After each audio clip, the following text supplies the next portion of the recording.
Bonjour, comme on l'a fait pour le chapitre 1, nous allons le faire également pour le chapitre 2, un rappel rapide des principales idées que vous avez à connaître. La première activité est une activité allégée dans laquelle on a tout simplement discuté le fait que chaque pays, chaque peuple possède des habitudes alimentaires différentes et que ces habitudes ont évolué au cours du temps et au cours des euh, différentes époques. Ces habitudes alimentaires, évidemment, ne sont pas, ne sont pas à connaître. Les maladies cardiovasculaires, à partir de là, on arrive aux activités qui sont les plus importantes pour l'officiel et les plus importantes, en effet, surtout pour votre vie quotidienne également. Premièrement, l'origine des maladies cardiovasculaires, très très important. Euh, En résumé, vous avez un texte qu'on a écrit ensemble et vous pouvez vous inspirer également de ce paragraphe. L'excès de consommation de lipides ou bien de matières grasses entraîne une augmentation de son transport par les lipoprotéines qui sont mauvaises, les LDL. Cet excès va être déposé dans la lumière, dans la paroi intérieure, pardon, des artères, ce qui va provoquer la formation de plaques d'athérome et enfin l'apparition de maladies cardiovasculaires telles que l'athérosclérose. Évidemment, cette formation de plaques d'athérome va entraîner un ralentissement de la circulation sanguine et par suite l'apparition de ces maladies. L'hypercholestérolémie ou bien l'excès de cholestérol, l'excès de lipides dans notre alimentation est parmi les principales origines qui conduisent à cette fameuse maladie cardiovasculaire et les accidents cardiovasculaires qui peuvent en être engendrés sont surtout un infarctus du myocarde et beaucoup d'autres conséquences. Euh, il faut connaître les définitions de LDL et HDL. Les LDL sont évidemment les lipoprotéines de transport du cholestérol vers les cellules, alors que les HDL sont les lipoprotéines qui arrachent le cholestérol des membranes des cellules et le font circuler vers le foie pour être éliminé. L'obésité. Évidemment, le diagnostic de l'obésité ressemble beaucoup au diagnostic des maladies de sous-nutrition et de malnutrition. On l'a vu dans le chapitre 1, le calcul de l'IMC est le même, c'est la masse en kilogrammes sur la taille en mètres au carré.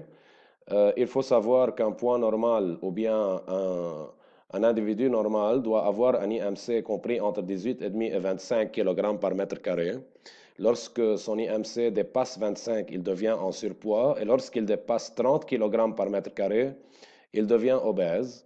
L'obésité pourrait être de type 1, type 2, type 3. Dans ce cas, elle est morbide, mais tout ça, ce n'est pas à connaître. Il faut tout simplement savoir que lorsque l'IMC dépasse 30 kg par mètre carré, on est dans un état d'obésité.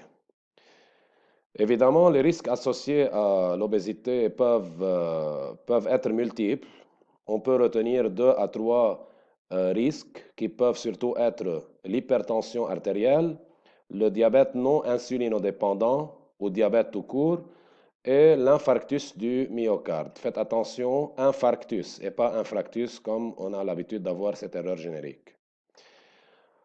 Une autre origine de l'obésité peut être détectée à partir d'expériences effectuées sur des rats. La conclusion qu'on a tirée, c'est que si des individus sont de vrais jumeaux et d'autres qui sont apparentés à ces individus et d'autres qui ne sont pas apparentés à ces individus, qui reçoivent la même ration alimentaire pendant plusieurs mois, euh, on peut remarquer que certains réagissent différemment des autres. Alors même s'ils ont tous mangé la même chose, il y a des individus qui ont une prise de poids qui est, après 3 mois, très faible, d'autres qui est très forte. Et pour les individus qui sont de vrais jumeaux, c'est-à-dire qui ont le même corps, qui sont des individus identiques, ont vraiment eu la même prise de poids. Cela vraiment laisse penser qu'il y a un déterminisme héréditaire ou bien une héritabilité du point de vue obésité. Donc, l'obésité est également héréditaire. Est-ce qu'on peut guérir de l'obésité? Évidemment, le fait de guérir de l'obésité, c'est le fait de la considérer vraiment comme maladie, parce qu'elle engendre trop de maladies.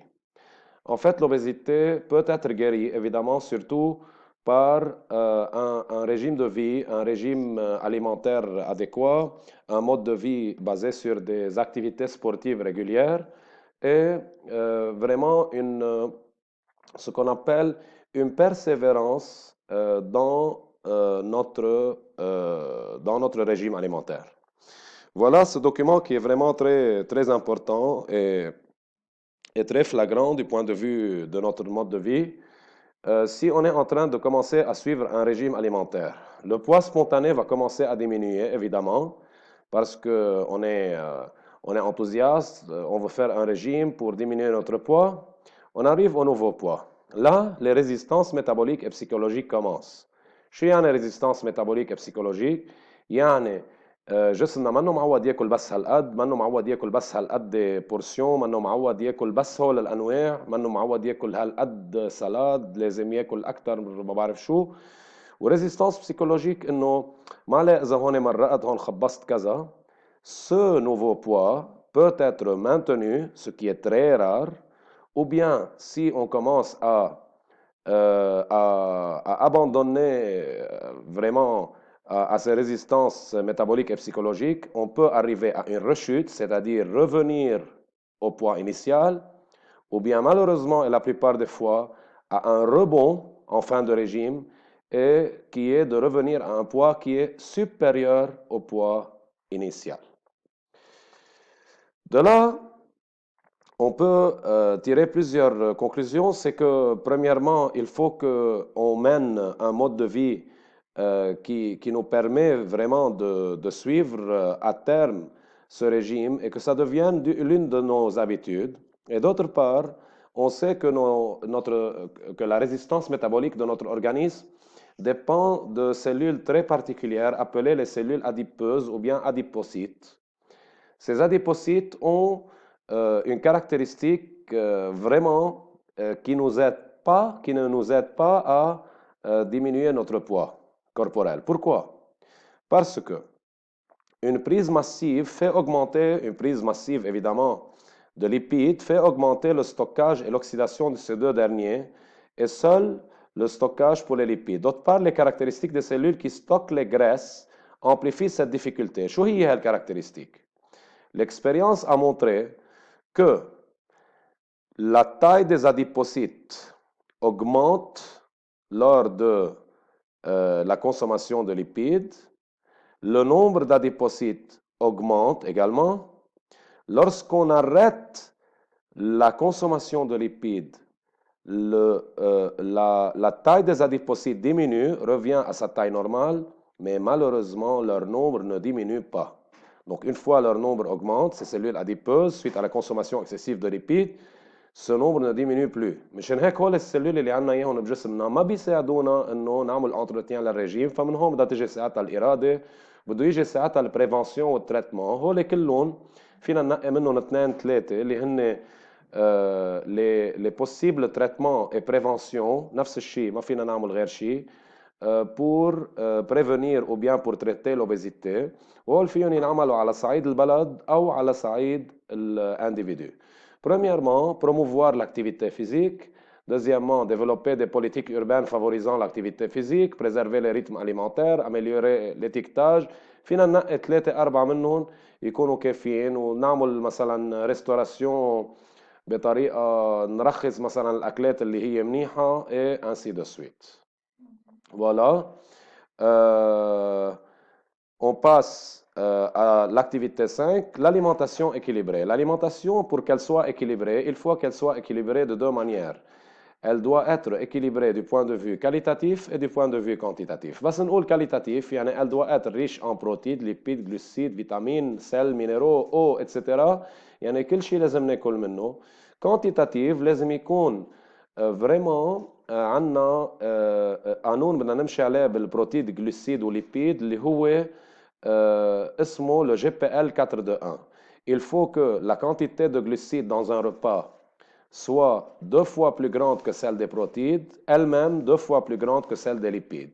إذا كانوا بهذا الرابور بيكون هذا الربا équilibré. في عنا فكرة كمان خاصة بالكاليتاتيف اللي هي il faut que ça soit d'origine animale et végétale بس الرابورات ما عنا اياهم نعرفهم. لازم بس نقول انه كاليتاتيفمون كمان مش بس ناكل من كل الاليمان كمان لازم يكونوا en partie d'origine animale et d'origine végétale. يعني علميا الفيجيتاريان هو شيء مش منيح. Nous passons aux fibres alimentaires. Les fibres alimentaires ne sont pas digérées dans notre corps, mais les expériences ont montré que les fibres alimentaires réduisent le taux de cancer de côlon et augmentent le volume des selles, ce qui vraiment est très important, et la vitesse du transit intestinal. Enfin, la pyramide alimentaire que vous connaissez depuis toujours, il faut avoir une idée de cette pyramide.